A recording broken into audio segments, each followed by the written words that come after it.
Ang bala ko lang talaga mga mare ay bumili ng sabon pero hindi ko alam kung bakit ang dami ng laman ng cart ko, nakbaka.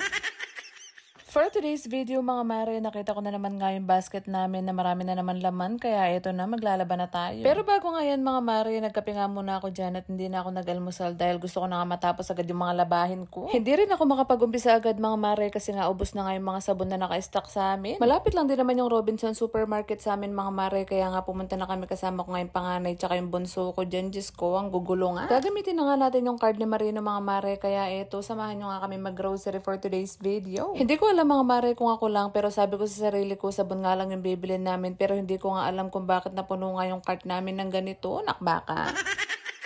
Tayo talaga mga nanay mga mare pag nag-grocery nga ng ganito Diyos ko, hindi talaga natin mapipigilan ng kumuha ng kung ano-ano. Minsan lang naman mangyari sa akin yun mga mare dahil sinabi ko nga sa sarili ko ayun talagang kailangan lang talaga namin yung kukunin ko for today's video. Sa sobrang mahal nga kasi ng bilihin ngayon mga mare Diyos ko, yung 5,000 mo hindi nga kakasya sa isang buwan kung grocery lang. Bukod nga doon mga mare, syempre kakain ka pa, magbabayad ka pa ng kuryente tsaka tubig. Diyos ko, yung 10,000 mo siguro sa isang buwan hindi talaga kakasya. Tapos nga mga mare, sabihin pa nga ng bunso mo na nagagatas at nagdadaya pero tsaka yung mga anak mo nga na nagbabaon sa school Diyos ko, kamate?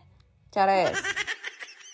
Minsan nga mga mare, naaalala ko nga yung sinasabi ni papa at mama ko na sobrang hirap nga raw kitain ng pera. Lagi nga nilang sinasabi sa akin yun mga mare mula nga nung bata ako pero ngayon nag-asawa na nga ako Diyos ko, sobrang hirap pala talaga kitain ng pera. Kaya nga ako may mga anak ka rin mga mare na nag-aaral, nagagatas at nagdadaya pero Diyos ko, hindi tayo pwedeng sumuko sa buhay, laban.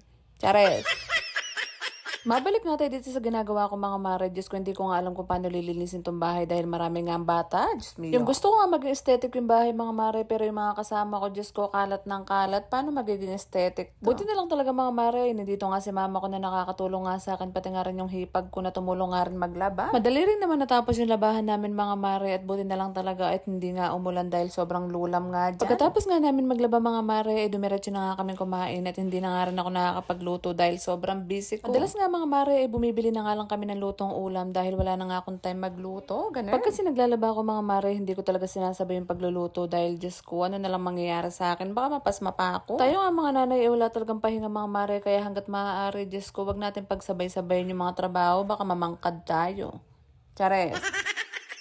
So yun na nga mga mare, going back after nga namin magawa yung mga gawain at habang kumakain nga, tumawag din naman si Mister dahil nag-out na nga rin siya sa trabaho. Nasa US nga sila ngayon mga mare at buti na lang talaga at nagkakasignal pa siya dahil minsan wala talaga. Wag nga kayo magsasawang manood sa amin mga mare, alam nyo naman 9 months na naman kaming magbibidya call.